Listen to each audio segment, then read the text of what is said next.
The Two Doors. He faced the two doors, and both doors faced him. A red door on his right, and a blue door on his left. Had it not been for the colors, the doors would have disappeared from the walls. Plain doors, he thought. The colors separated them from the white wall that encased the room, and nothing more. He walked close to them, knocked on them, even scratched his nails on the grooves. It screeched, and he flinched. His nails made sound, he thought. He held the knobs that were of the same color of the door, and released it, thought it best to be untouched. He rested his ears on the flat chest of the door, but no sound mumbled to him. Nothing whispered from the other side. He heard a sort of beating drum, and that startled him away. He bent low and squinted at a thin opening at the bottom of the door, and there too left no clues. At first he thought he saw someone looking at him, so he looked again and only saw the ending reach of the light in his face. He held the knobs again, and felt the cold brass resting in his palm. He turned it, and it was smooth and gentle. Both were unlocked. Both were ready for him. He sat back to his chair and faced the two doors again, this time examining it from a distance, the red on his right and the blue on his left, and it remained like that in the moments that followed. He sat, he waited. Other side, he thought. Someone like him is on the other side. Someone would open the door. Someone should open the door. Doors open, he thought. He waited a bit more, but no one has come to open either of the two. He sat back again, but this time he heard a voice. It said, "Go." He didn't. Still, the voice persisted. "Just go," said the voice.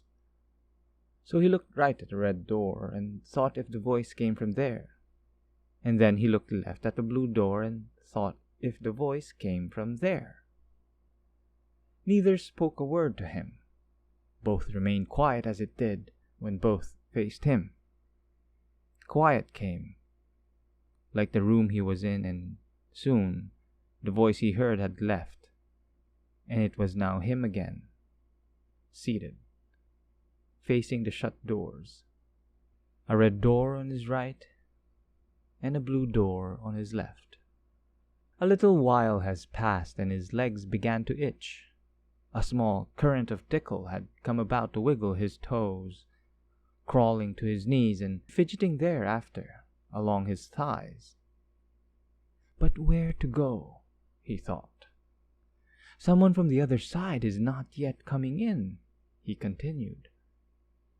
With the utmost care he went to the red door and turned the knob. The itch had flowed to his fingertips and wanted to pursue what the door held, but again, like the itch that came, it only stayed in his fingertips, to the knob of the door and nowhere beyond. So he then closed it in fright and went to the blue one, the one on the left. There he held the knob. The itch was still in the tips of his fingers, and there too, the tips of his fingers wanted to pursue what the door held. But much like the itch, the urge had gone, and what lay beyond the door stayed where the door stood. Both doors remained shut. He turned to his chair and sat again, and again he faced the doors, and the doors faced him. Now seated, he remembered the slight breeze that gushed out when he nudged a little opening from the door. The same gush of air had come out from the other door when it too nudged from the slight opening, and in both instances he also remembered closing them. He sat more, and waited more, after a few more little whiles. Why is no one coming out of the door? He thought. Someone should, he continued. Someone should, he repeated. So he sat, and he waited. He stared at the two doors, a red door on the right and a blue door on the left.